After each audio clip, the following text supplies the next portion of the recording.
जय श्री कृष्णा। आप सबका वैदिक प्रेडिक्ट में स्वागत है। आज हम बात कर रहे हैं नक्षत्रों की सीरीज में आखिरी नक्षत्र है रेवती, 27 नंबर का नक्षत्र, और इसके ऊपर चर्चा करेंगे। रेवती का मतलब होता है रिच यानी वेल्दी। तो अब इसके ऊपर जो है, क्योंकि ये इस नक्षत्र वाले लोग जो है बहुत ही वेल्दी होते हैं और काफ़ी रिच होते हैं। इनकी सोच बड़ी पॉजिटिव होती है। कुछ ऐसे इल्यूशनरी भी होते हैं कई बार, क्योंकि माया के चक्र में फंसे रहते हैं। और इस नक्षत्र की जो शेप है उसका डिसाइड करना मुश्किल है, क्योंकि बहुत से क्लस्टर ऑफ स्टार्स है। एक किस्म से ये भी कह सकते हैं कि ये नक्षत्र जो है सभी बाकी नक्षत्रों को रिप्रेजेंट करता है। एक लास्ट का नक्षत्र है, तो ये सभी की क्वालिटीज़ लिए हुए है। तो इसको एक खास डिसाइड करना कि इसकी ये पर्टिकुलर चीज़ें हैं, तो वो बहुत मुश्किल हो जाता है, क्योंकि ये इसके अंदर बहुत सी क्वालिटीज़ हैं जो अपने आप में ही ये एक किस्म से कॉपी भी कर लेता है। क्योंकि इसके बेसिकली मरकरी का इफेक्ट ज़्यादा होता है, और मरकरी का स्वामित्व है इसका। और साथ ही में क्योंकि जुपिटर की राशि में है, तो जुपिटर का भी काफ़ी अच्छा रहता है। अंत होता है, तो अंत बिगिनिंग और अंत जो है वो जुड़े होते हैं, केतु से भी जुड़े होते हैं, तो केतु का भी असर देखा जा सकता है। तो इन सब चीज़ों का जब असर हो तो आपकी क्वालिटीज़ बहुत ज़्यादा हो जाती हैं कि एक दो क्वालिटीज़ में रिस्ट्रिक्ट करना बहुत ही मुश्किल हो जाता है। लेकिन वैसे अगर देखा जाए तो इनके लिए मरकरी का है तो कम्युनिकेटिव बहुत होते हैं, अच्छे होते हैं। इनकी ऑरेटरी बहुत अच्छी होती है। जो लोगों को जो ये समझाना चाहते हैं उससे लोग बहुत ही जल्दी इम्प्रेस हो जाते हैं, और इनके लिए बहुत ही एक किस्म से एक बड़ा अच्छा माहौल बनता है। They can be very good counsellors also. कुछ मार्केटिंग में भी बहुत अच्छा कर पाते हैं। तो ये सब इनकी क्वालिटीज़ में आ जाती हैं। अब इससे पहले कि मैं पूरे और विवरण शुरू करूं, आपसे बीच में रिक्वेस्ट करता हूं कि अगर आपने चैनल को सब्सक्राइब नहीं किया तो कृपया सब्सक्राइब करके बेल आइकन ज़रूर दबा दें, ताकि आने वाली वीडियो की नोटिफिकेशन मिल जाए। और अगर आपको वीडियो पसंद आए तो आप इसे लाइक करें, शेयर करें, ताकि दूसरे भी इसका लाभ उठा सकें। कोई भी सुझाव हो, कोई प्रश्न हो, कमेंट बॉक्स में लिख दीजिए, आपको उत्तर ज़रूर मिलेगा। कई बार क्या होता है, बहुत ज़्यादा देर इकट्ठे आ जाते हैं तो उसमें थोड़ी देर लग जाती है, लेकिन मैं कोशिश करूँगा सभी को जवाब दे पाऊँ। तो इस बात का, क्योंकि आपसे ही हमें प्रेरणा मिलती है। तो चलिए आगे शुरू करते हैं इस नक्षत्र के बारे में। ये मीन राशि में नक्षत्र पाया जाता है। एक तो ये कि ये बहुत ही सौम्य नेचर होता है इनका। इंटेलिजेंट बहुत होते हैं, क्योंकि बुध ग्रह से जुड़े हुए हैं, गुरु से जुड़े हुए हैं, गुरु की नॉलेज भी है इनके पास। और केतु जो कि गिव अप करने की, मोक्ष की प्रवृत्ति रखते हैं, ये सब क्वालिटीज़ भी होती हैं। लेकिन अब साथ में हम ये कहते हैं कि इनके अंदर वेल्दी का मतलब क्या है। जब ये मोक्ष पाने के स्थान पर है तो वहाँ पर वेल्दी का क्या मतलब। वेल्थ बेसिकली क्या होता है कि ये एक पाथ भी है। पाथ आप लाइफ में कैसा चुनते हैं। एक पाथ ये होता है कि आप मोक्ष की तरफ बढ़ते हैं। एक पाथ ये होता है कि आप अपने आप को मोल्ड करते हैं और एक ऐसे डायरेक्शन में ले जाते हैं जहाँ पर ये बर्थ और डेथ का लाइफ साइकिल चलता रहता है। जैसे मीन राशि दिखाती है कि दो मछलियाँ दिखाती है अपोजिट डायरेक्शन में, यानी कि इस सोल का इस कॉन्शियसनेस में जो पूरी माया है विष्णु की, उसमें आना और जाना ये दोनों लगा रहता है। तो ये रेवती नक्षत्र भी यही बताता है। तो इस वजह से अब ये पाथ पे डिपेंड करेगा, आप कैसा पाथ लेते हैं और किस तरीके से उस पर चलते हैं। अब इनके साथ एक चीज़ है कि इनके सिंबल जो हैं वो मछली भी हैं और ड्रम भी हैं। ड्रम इसलिए कि ड्रम जो है वो जो स्टिक के साथ चलाते हैं, जो मैसेज देने के काम आते हैं, इसलिए इनको एक कम्युनिकेटर भी बहुत अच्छा बोला जाता है। They are very good communicator. कोई भी चीज़ जहाँ तक सही तरीके से पहुँचानी है लोगों तक, वो पहुँचाने में बहुत ही एक्सपर्ट होते हैं ये।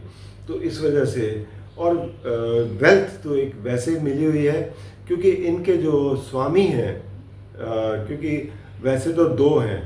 एक तो पुशान। पुशान क्या होता है कि एक लाइट के देवता हैं, सूर्य की तरह ही हैं, जो आपको रास्ते में लाइट दिखाते हैं।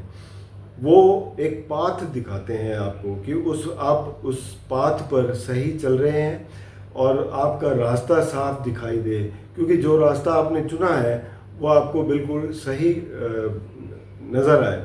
और दूसरा, इनके सबसे जो बड़े जो कहेंगे देव कहेंगे, वो विष्णु है। विष्णु को जोड़ा जाता है बुद्ध से भी और गुरु से भी, तो इसलिए विष्णु का भी खास महत्व है।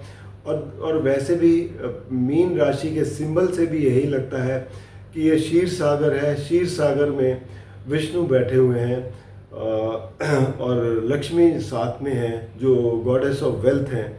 तो इस वजह से ये वेल्दी भी बहुत होते हैं। तो ये सब चीज़ें क्वालिटी इनके अंदर पाई जाती हैं। अब देखा जाए तो इनका जो नेचर है वो सात्विक होता है बहुत ही, और सात्विक नेचर के साथ साथ ये जो प्रोफेशन जिसमें ये सूट करते हैं सबसे ज़्यादा, वो रहते हैं इनके लिए बेसिकली कम्युनिकेशन बहुत अच्छा रहता है। कम्युनिकेटर बहुत अच्छे रहते हैं, ऑरेटरी बहुत अच्छी होती है। तो ये कहीं पे भी अगर आप भाषण वगैरह देना हो, कहीं पे भी इनके मतलब जैसे किसी को भी एड्रेस करना हो कहीं पे, तो ये उस चीज़ में बहुत ही अच्छे होते हैं। काउंसलर्स अच्छे होते हैं, टीचर्स, प्रोफेसर्स, और कुछ भी आप ये ले लो कि प्रीस्ट हो गए, जो लोग आध्यात्म की तरफ अपने जो जाते हैं और उसको अपने आप को उसमें ढाल लेते हैं और लोगों को भी उसका एक बेनिफिट पहुंचाने के लिए काम करते हैं, वो भी एक बहुत अच्छे गिने जाते हैं। एस्ट्रोलॉजर्स बहुत अच्छे होते हैं, इनके पास डिवाइन नॉलेज काफ़ी अच्छी रहती है। और कई ऐसे काम हैं जो जैसे जुड़े रहते हैं, जो सेवा भाव से जुड़े रहते हैं, रिलीजियस कामों में जुड़े रहते हैं, उनसे ये बहुत अच्छा है। मार्केटिंग में बहुत अच्छे हो सकते हैं because of their communication. Marketing बहुत अच्छी करते हैं ये लोग, तो इस वजह से ये सब काम इनको बहुत अच्छे सूट करते हैं। और ये लोग ज़्यादातर देखा जाए तो क्योंकि इनके साथ विष्णु की पावर जुड़ी हुई है। विष्णु क्या रिप्रेजेंट करता है? माया। बेसिकली माया में ही आप फंसे हुए हैं, और विष्णु जो है जो सब कंट्रोल करते हैं हमें, इस संसार को, माया के जाल को। तो उनका इसलिए इल्यूसिव भी एक नेचर रहता है। कई बार तो अगर अच्छे प्रभाव में हो तो उस एल्यूशन को वो समझते हैं और अपने लिए एक रास्ता सही चुन लेते हैं। और लेकिन अगर कुछ ऐसे प्रभाव में हो जहाँ पर थोड़ा सा पाथ सही ना समझ आए, जैसे राहु के अगर ज़्यादा प्रभाव में आ जाएं, तो वहाँ पर ये अपना रास्ता भूल भी जाते हैं और इल्यूशन में फंस जाते हैं, ये खुद भी फंस जाते हैं। तो पॉसिबिलिटीज़ कई होती हैं इनमें। और जहाँ तक इनके पद अगर देखा जाए तो 16 डिग्री 40 से इनका जो पहला पद है और 20 डिग्री तक ये आपके पड़ता है मीन राशि में धनु राशि में। तो धनु राशि में ये बहुत ही एक्सप्लोरिंग करते हैं, बहुत कुछ जानते हैं, नॉलेज को और ऐड करते हैं। तो बहुत अच्छे हैप्पी गो लकी टाइप होते हैं इस पद में जो होते हैं। और इसके बाद जो अगला पद है 20 से लेके 23 डिग्री 20 मिनट तक, वो जाता है मकर राशि में। तो मकर राशि वाले बहुत ही क्योंकि शनि का प्रभाव आ जाता है यहाँ पर, और ये लोग अपने जो ड्यूटीज़ को बहुत सीरियसली लेते हैं, रिस्पॉन्सिबिलिटीज़ को समझते हैं और अपना रास्ता से डगमगाते नहीं हैं, बहुत अच्छी तरीके से अपने रास्ते पर चलते हैं। तो ये एक इनके अच्छी क्वालिटीज़ रहती है। इसके बाद जो अगली वो पड़ती है वो है 23-20 से 26-40 तक। तीसरा पद जो है इस नक्षत्र का वो पड़ता है एक्वेरियस यानी कि कुंभ राशि में। कुंभ राशि में जब इनके ये पड़ता है नक्षत्र, तो यहाँ पर क्या होता है कि यहाँ पर थोड़ा सा भ्रमित हो सकते हैं, यहाँ पर अपना मार्ग ये कुछ भूल सकते हैं। तो ये सब चीज़ें आपको दिखाई देती हैं यहाँ पर, क्योंकि ये बहुत ही ज़्यादा सोशलाइट होते हैं और बहुत ही रिसर्च वगैरह में भी होते हैं। तो कई बार ऐसा होता है कि कुछ एक्सेसिव उस करने से अपने मार्ग से भटक भी जाते हैं। और साथ चौथा पद जो है 26-40 से लेके 30 डिग्री तक ये पड़ता है मीन राशि में। तो मीन राशि में पड़ने से, क्योंकि ये फाइनल स्टेप है, यहाँ पर ये क्या होता है कि ये डे ड्रीमिंग वगैरह भी होते हैं। लेकिन यहाँ पर एक चीज़ और है, अगर इनके अंदर कुछ आर्टिस्टिक क्वालिटीज़ हैं तो बहुत अच्छे म्यूजिशियन हो सकते हैं, बहुत अच्छे बेसिकली काल्पनिक चीज़ें ये सोच सकते हैं और उससे एक बहुत अच्छी कोई कहानी नरेट कर सकते हैं। ये क्वालिटीज़ इनके अंदर पाई जाती हैं। तो कई बार कई चीज़ें ऐसी होती हैं जो पॉजिटिव में बदल जाएं तो वो एक अच्छा नया रूप भी ले लेती हैं। तो इस तरीके से हम इसको देख सकते हैं। इसके अलावा जो ऑस्पिशियस एक्टिविटीज़ अगर इनके देखी जाएं इनके लिए, तो ऑस्पिशियस एक्टिविटीज़ में बेसिकली कोई भी अगर आपको नई चीज़ करनी है, फाइनेंस से रिलेटेड करनी है, तो वो आप कर सकते हैं। आप मैरिज के लिए कोई नया मैरिज वगैरह करनी है तो आप कर सकते हैं। तो नई बिगनिंग बिल्कुल आप कर सकते हैं, सिवाय आखिरी पद को छोड़कर।